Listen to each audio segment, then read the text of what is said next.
حضرت ابوالحسن رحمۃ تعالی علیہ حضرت معاذ ابن جبل رضی اللہ تعالیٰ عنہ کے پاس بیٹھا کرتے تھے۔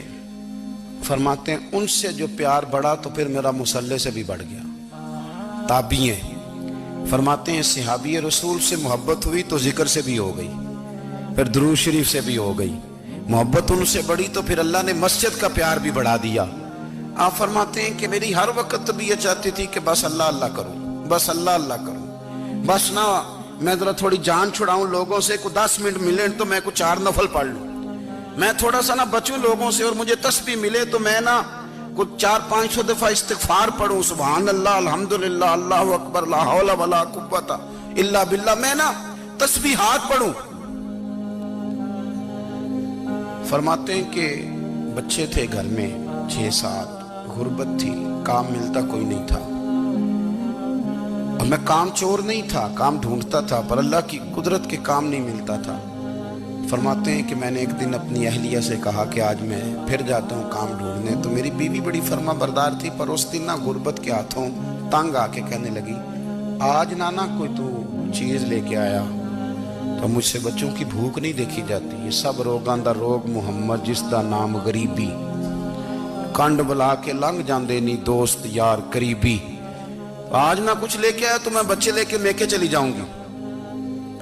شیخ فرماتے ہیں کہ میں بڑا پریشان گھر سے نکلا، پر میں نے صبح سے لے کے زور تک کام ڈھونڈا، کام ملا کوئی نہیں، تو میرے دل میں خیال آیا چلو کام نہیں ملتا تو اللہ اللہ تو کرے نا، چلو بندوں کی مزدوری نہیں ملتی تو رب کریم کی عبادت ہی کرتے ہیں۔ فرماتے ہیں کہ میں نے نا فرات کے پانی سے وضو کیا، نہر کے، شدید دھوپ تھی، ساتھ ریت تھی اور ریت تپ رہی تھی، میں نے اپنا رومال وہیں مصلی کے طور پر بچھا لیا، اور فرماتے ہیں کہ زور سے لے کر عصر تک نماز پڑھی، دھوپ بھی پورے زور پہ، پر میرے سجدے کا ذوق بھی پورے زور پہ۔ فرماتے ہیں سورج بھی چمک رہا ہے اور رب کی عبادت کا ذوق بھی پورے زور پہ، میں سجدہ کروں تو پھر میرا اٹھانے کو جی نہ چاہے۔ میرے استاد لکھا کرتے تھے، یہ ان کا شعر ہے، وہ کہا کرتے تھے مجھے سوز دے، مجھے ساز دے، اور مجھے نیم شب کا نیاز دے، دم سجدہ خود کو میں توڑ دوں، مجھے ایسا ذوق نماز دے، اور میں تیری بہار کا پھول ہوں، میں کھلا بھی ہوں تو تیرے لیے، مجھے میری شاخ سے توڑ لے، مجھے اپنی زلف کا ناز دے۔ بھائی فرماتے ہیں کہ عصر تک میں نے نفل پڑھے، دل ڈھلنے لگا، عصر کی نماز پڑھی اور میں وہاں سے چلا۔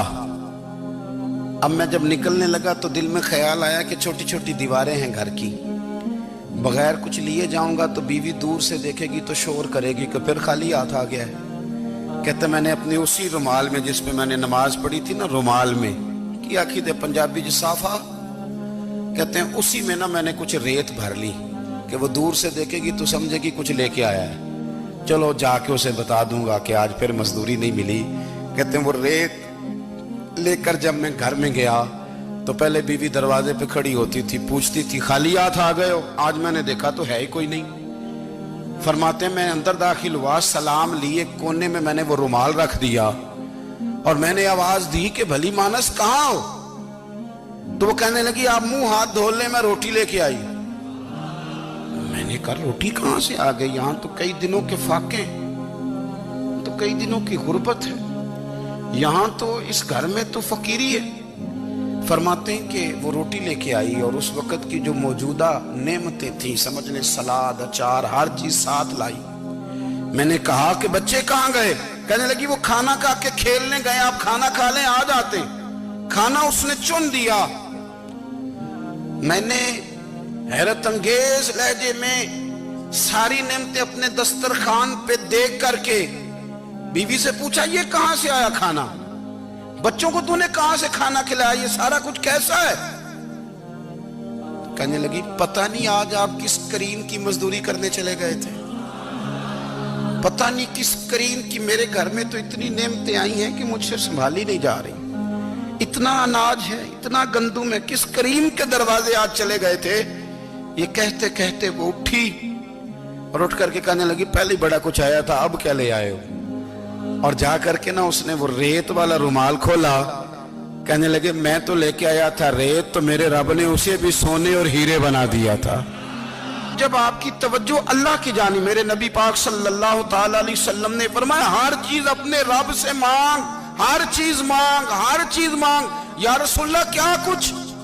میرے محبوب نے فرمایا تیرے گھر میں نمک بھی ختم ہو جائے تو وہ بھی اپنے رب سے مانگا کر، تو مانگنا وہ تجھے دے گا، تو اس کی بارگاہ میں کشکول طلب دراز تو کرنا۔ اور ترمذی شریف میں عجیب لفظ ہیں، رسول کائنات نے فرمایا، رب کریم فرماتا ہے جب میرا بندہ ہاتھ اٹھاتا ہے نا تو مجھے حیا آتی ہے کہ میں خالی کیسے لوٹا دوں اس کے۔ اتنے بڑے بادشاہ کی بارگاہ میں، او بھائی لوگوں سے عزتیں تلاش کرتے ہو تو وہ کیا تمہیں عزت دیں گے؟ وہ تو کل اچھا کہتے ہیں پرسوں برا کہنے لگ جاتے ہیں۔ لوگوں کے سامنے گڈ بک میں آنا چاہو گے تو وہ تو سویرے تمہارے بارے میں کچھ کہیں گے، شام کچھ اور کہیں گے۔ اپنی روحانی زندگی آباد کریں، اپنے مسلح کو وقت دیں، اور دنیا سے چھپ کر اس موبائل کو بند کر کے اور اپنے آپ سے بھی چھپ کے اور تنہا ہو کے چھپا کے سارا کچھ اپنے آنسو اپنے رب کی بارگاہ میں پیش کریں، اس کے حضور حاضری دیں۔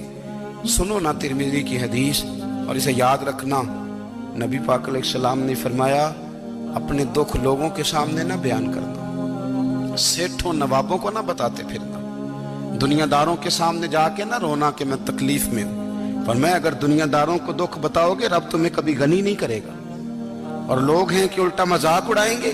آپ کی جس سے بڑی پکی یاری ہے نا، پکی، وہ تب تک پکی ہے جب تک آپ نے 50,000 مانگا نہیں، اور جس وقت آپ نے کہہ دیا کہ میں مجبور ہوں میری مدد کر تو پھر ختم ہو گئی دوستی۔ لوگوں کی تعلقات آپ کے ساتھ تب تک ہیں جب تک آپ ان سے کوئی ضرورت وابستہ نہیں کرتے۔ کریم محبوب فرمانے لگے بندوں کے سامنے دکھ نہ بیان کرنا، اللہ تجھے کبھی غنی نہیں کرے گا۔ تو اپنے دکھ اپنے رب کو بتا، تو دعائیں مانگ، تو اس کی بارگاہ میں حاضر ہو، تو اس کے حضور عرض کر۔ فرمایا اپنے دکھ اپنے رب کو بتا، وہ جلدی کرے یا دیر سے کرے تجھے ساری دنیا سے بے نیاز کر دے گا، تجھے کسی کا محتاج نہیں رہنے دے۔